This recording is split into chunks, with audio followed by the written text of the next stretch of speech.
Hey everyone, welcome to ATech Reviews. Today we'll be going to take a look at the Elysian Pilgrim. And we're going to look at the IM itself, we're going to look at what comes in the package quickly, and then I'm going to do a quick comparison between the Elysian DIVA and the Sennheiser IE600. I know it's not a fair comparison, but you gotta hear me out here. I wanna make this video a short one, so let's get started. Out of the box, this is what you get. You get this hard carrying case, and you get like a manual with explanations and specs, and you get a cleaning cloth, and you get a warranty card like the one you can see here. It includes all the data and stuff like that, and then you get this hard carrying case, which is a nice size in my opinion. It is made of a leather-like material. I'm not sure, it's a bit padded on the top for protecting your IMs. No zipper included, but it stays closed. As you can see, it's really nice. When it opens up, you get the IM, which we'll get to in a second, and you get this CP100 spin fit ear tips, silicone, and you get a small cleaning brush that you can see here. And there you go with the box. The box feels very nice, very premium. It's not exactly pocket friendly, but I'm sure you can carry it in your hand. It looks cool, it looks premium. Just very, very good looking in my opinion. Then we get to the IM themselves, and let's start with the earpieces. Let me remove them here and show you for a second. This cable is super easy to be removed, which I will get into. You can see how they look here. Like, in my opinion, they exude a premium feeling, an elegance, so to speak. They have the Elysian logo here, and they have this shine to them. And you can see this type of connector is not your regular MMCX or 2-pin or anything like that. This is what is called a Pentacon connector, which is this type of connector. It looks like MMCX, it's not. And when I asked the team at the CanJam Singapore why do they use that connector, they said it has a lower chance of breaking down, it has lower contact resistance, it has better electrical conductivity, allowing them to achieve the best sound they can. And they said it has a lower failure rate. Of course, they know more. They have the IMs and they have returns and so on, so they know more which connector is better. You have this nice cable here that has like these two weaves in a pattern, and it looks super nice. You can see how it shines and moves. It's very, very smooth, very pliable. I never had any bending issues or memory with it, or any like problems or anything like that. You can see it doesn't have any knots or anything like that. It's very smooth and very nice. And then you get these small ear hooks that you have here. Overall, a very nice experience for an IM. Keep in mind they don't have an interchangeable plug termination, so you have to choose 3.5 or 4.4. Keep in mind that 4.4 could be easily used with an adapter that change it to 3.5, but you cannot do the same vice versa with the other way around, 3.5 to 4.4. Other than that, I think it's pretty nice. You get your cable splitter, the cinch here, which is very not tight, but it's just moderate. I think this is the perfect amount, and it's smooth because the cable is sliding. Now that's it in terms of the cable. Now let's before I start speaking about the sound, I just want to say this is 9 ohm, so something like this cable is actually pretty important, and I think they provided the best cable for them. 9 ohm IM is actually susceptible to changes in small electrical specs of the cable itself, something like the capacitance or the conductivity or the resistance and so on. So I trust that they provided an excellent cable because it sounds good. So let's begin with the description of the sound. Now, when we get to the base here of this IM, we find that the Elysian Pilgrim provide a very neutral bass response that has a slight emphasis on the sub bass. Now, they claim they use a 9.2 millimeter liquid silicone rubber custom made driver. It's 9.2, it's not your regular like 10 millimeter driver, so of course you don't get that heavy bass response that you get with some other IMs. But at the same time, it is one of the most detailed and high quality bass response I've ever heard under $500 or $600. I think quality is the name of the game here, with Elysian focusing more on the quality aspect, because that driver, that custom driver, is actually, they say it goes down to 10 hertz, and you can definitely hear that. The sub bass rumble is one of the most exciting aspects of the bass response of the Pilgrim. And for example, if you listen to a track like the Hans Zimmer Mountains, you can find it on YouTube, I think, something like that, and you can feel the rumble of the bass that is so apparent. Although I have to say, in my opinion, I kind of wished it had just a few dBs more of mid bass. But again, maybe that will make it bass heavy. I think they made the right decision here. It keeps it neutral. You can use EQ if you like, but I want to say this is one of the most textured and detailed bass responses I've ever heard in this price range, until even 500 and 600. So much detail is crammed into the bass. That's insane. You can hear the bass notes, you can hear the difference in the dynamics of the bass, you can hear the decay. It is so fast and so speedy and so detailed. Like, if you guys want to understand what texture means in the bass, you can try this IEM and listen to it. It's super, super, super detailed. Again, there is a difference between the bass and the mid-range, so you don't get any overwhelming muddiness effect or something like that. Still, the mid-range is very clear, which I'll get to in a moment. Now, when we move on to like the lower mid-range, for example, I'm listening to electronic music and the bass here sounds awesome, sounds like insane. Honestly, it sounds so clean and detailed. If you listen to EDM, you kind of feel like you're listening to layers of the music. You can see the aspects of the bass response, the differences between them, the texture and the layers of the bass and the different types of bass and the bass notes specifically. Some instruments like double bass are like shine with the quality and cleanliness of the bass response here. But when we move to the lower mid-range, unlike the Harman presentation where we get it like low and flat, you notice that from 150 hertz to, let's say, 2K, I think, you get a slightly elevated response. And what this slightly elevated response does is it gives a body to the instruments that you listen to, like things like guitar and like something like some of the drums and some of the piano notes. They have that excellent bass, and they have the depth of the notes that when you listen to, you kind of perceive. For example, some male vocalists that have a naturally thick voice, here the Pilgrim actually naturally portrays that male vocal timbre with its naturalness. For example, listening to Barry White, listening to some, like, for example, famous jazz musicians and their vocals, you can find that they sound so natural. If there's thickness, you find the thickness there. When we move on to the female vocals, thankfully, I'm so happy, we don't get any of that huskiness or some thickness or depth, very harshness that we get from the male vocals that they are transferred to the female vocals. No, that's awesome. Like, you get the female vocals without any nasal tones or nasal sound signature. It's not husky, it's not thick. Rather, it's airy and natural. Like, the way I would describe the mid-range specifically in terms of the vocal response here, I would say it's not your regular Harman presentation like 2019 version 12, but what you get here is a clarity and a neutral vocal presentation without leaning in towards male or female vocals. Rather, both of them are neutral, are well portrayed, and they sound natural with like each natural element qualities and stuff like that that they have. The upper mid-range specifically is a bit pulled back, and this is interesting when we look at the curve, because you find many other similar IEMs that have that same response or a similar response, specifically from the 2K to 6K area.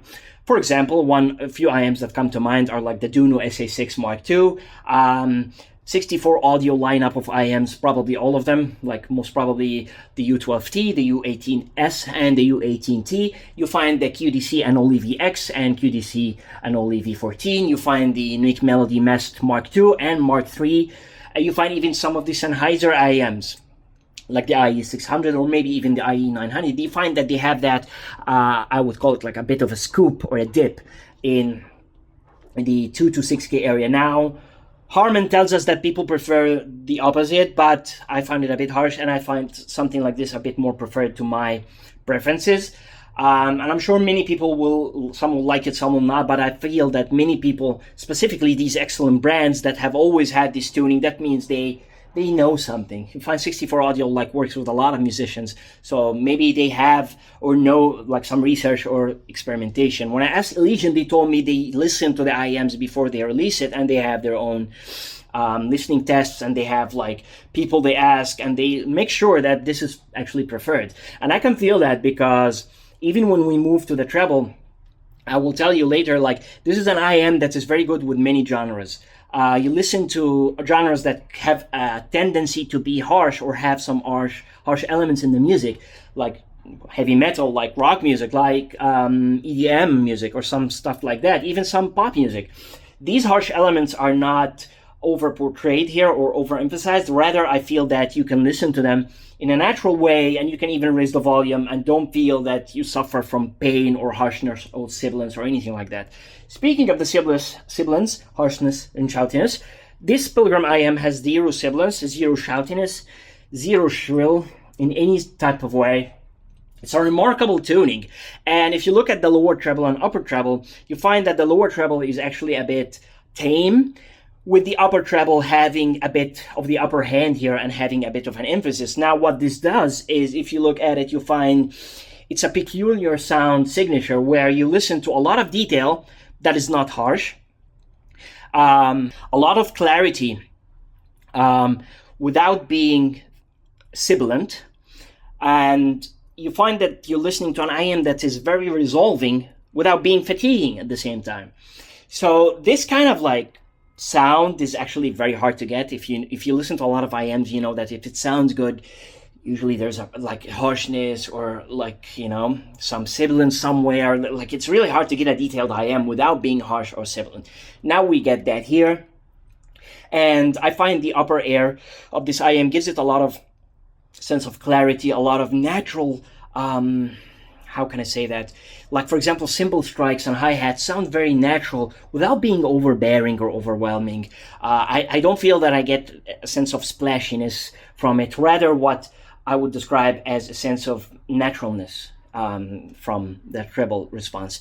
There's also a lot of air, and a lot of air here gives the IM a sense of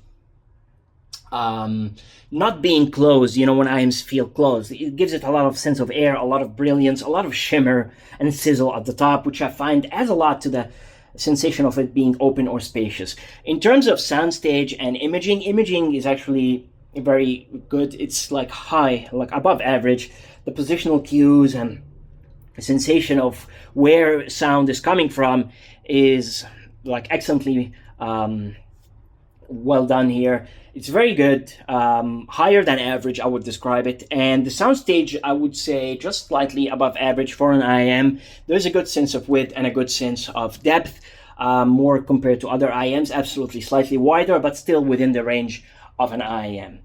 Technicalities and resolving ability, one of the best you can get ever under 500, and I'm sure many people will keep reviewing this IM, and I will tell you that. It's very high. It's very high. Listening to other IMs in the same price range, I think the resolving ability and the technicalities the Pilgrim offers is in the range of the $600 to $700. Comparing it with stuff like SA6 Mark II, comparing it with IE600 and other IMs. Like if you think about the Blessing, this like destroys it and doesn't even look back. All right. The details I'm talking about are also in the terms of macro detail and micro detail. The small nuances in the music are effortlessly perceived, so I don't have to keep looking for them or searching for them with my ears. I feel very comfortable that I can relax because I can hear everything I want to hear without going to search for it. This is an IOM IM, but I find it easy to drive. I didn't feel it is harsh or hard to drive in any sort of way. Just your regular dongle will do wonders, but it scales well with other quality amplifiers and portable DAC amps. That's my opinion, just because it needs a bit of current, being 9 AM, so 9 ohm, excuse me. So the better your portable dongle or portable amplifier and DAC, the better the sound you will be. But I think you can achieve that with many dongles and portable DAC amps in the market today.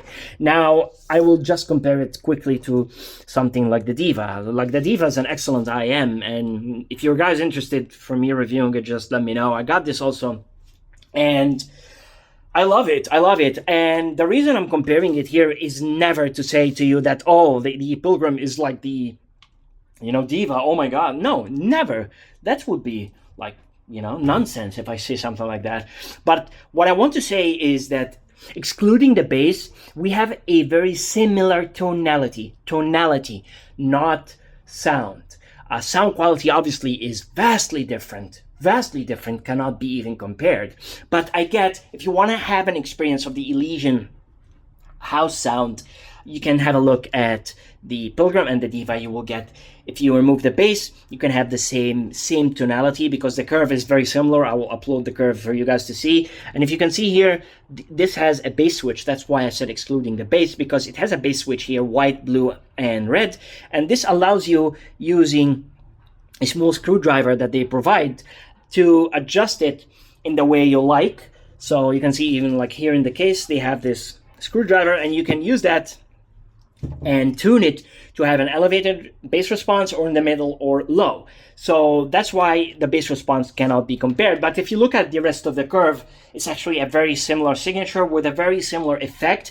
Like if you want to experience the house Elysian Acoustic Labs house sound, the house tuning of them, I would say if you can listen to it here from any like demo at any store or even an audio show, or if you want to buy it and stuff like that, it is very similar tonality. The difference, mainly for my opinion, is the switches that allow the bass to be tuned differently. The bass is more powerful with a more slam, impact, and punch, and at the same time the level of detail is huge. It's night and day difference between the detail retrieval of a high-end IM like this and the Pilgrim. I could definitely comfortably say that the Diva could be an endgame IM for many people, and I can confidently say that with confidence. Yes, compared to many IMs like Glacier and Monarch Mark II and III, I feel this could be endgame for many people. But it's amazing what the Pilgrim has achieved. Now, when I want to talk quickly for 1 minute about the IE600 by Sennheiser compared to the Pilgrim, I say that because there is a bit of similarity in the mid-range, and just a bit, and it has also that same similar scoop in a way, and because a few people online have asked me privately to compare them online, so I will just say here, first of all, the comfort and the feeling you get with the IE600 is actually very different. I find it always challenging for me to get a comfortable fit with it. If I get a fit at all, I have to like keep reseating it and so on. Not to mention this is an MM6 cable and it's not exactly the most flexible. This part here is a bit hard. It's not, see, it's like hard to move. Like usually it takes a shape like this shape and it doesn't move other than the rest of the cable. And you can see it moves left and right. So usually it's a bit challenging for me because of this part that has a memory, and the shape of the IM itself, it's very small and it cannot get much inside of your ear because of the size. The cable is not even easy to get, and it's not that flexible anyway, but without, even though it has these drawbacks, it's well worth it, well worth the price, well worth the sound, because it sounds amazing, it sounds wonderful. One of the best IMs you can get at this price, and yes, absolutely worth it. How does it sound compared to the Pilgrim? The IE600 sounds more V-shaped, like much more V-shaped. The bass response on the IE600 is godly. It has more quantity than the Pilgrim, much more quality, but it doesn't have the same quality. But I feel it is more enjoyable in the bass department because most people will enjoy that. They will enjoy the extra sub bass. It doesn't have the rumble of the Pilgrim, okay? It doesn't have the texture of the Pilgrim in the bass. It doesn't have the detail of the Pilgrim in the bass, but it has more quantity. And for many people will enjoy that. They will like that signature. It's very V-shaped compared to the Pilgrim. So you get also an emphasis on the treble. This is the part that I don't feel like I like it that much here, because I think the treble is overemphasized in my opinion. It goes very, very high. Like I hear some drum cymbals that sound very splashy, hi-hats sound sometimes metallic, and it has that sound to it, and I don't feel that's exactly accurate in my opinion, nor do I find it natural. When I listen to EDM and stuff like that, it's like too much sometimes. To be honest, it is too much. Nothing that could not be fixed with EQ, and honestly, the bass is wonderful here. Mid-range is kind of like similar, with the difference maybe some more mid-range on the Sennheiser, slightly, but more detail on the Pilgrim. And I feel that the Pilgrim just sounds more natural and balanced. I'm being completely honest. With the level of technicalities and detail retrieval is almost the same, but I have to give a nod to the Pilgrim because it has a lot more detail in the treble and the bass. Yes, the bass has a lot more detail in the bass without being harsh. So without being splashy, without being sibilant. The IE600 could get sibilant with some tracks. You can hear the T and S letters sound too much. The Pilgrim is wonderful here and wins, in my opinion. Other than that, the last thing is the Soundstage. Yeah, the Pilgrim has a bit more Soundstage and maybe slightly better imaging, at least in the bass and treble frequencies, and that's my opinion. So there you have it, folks. That was my review of the Elysian Pilgrim. The conclusion here is a bit of U-shaped. It has a lot of detail in the bass, a lot of detail in the clarity in the treble. It's well balanced, it's harmonious, it's coherent, it has a cohesive sound, it's well balanced across all the frequency spectrums, and absolutely gets my recommendation 100%. It's an IM that will be a benchmark, in my opinion, and in my recommendation and my reviews. Moving on in the future, I will always have it. It's an excellent IM. If you've listened to it, let me know your thoughts in the comment section. If you want me to compare it to something else, let me know. If you have any questions, leave them down below. This has been A from A Tech Reviews. I hope you enjoyed this video. Until next time, take care. Bye.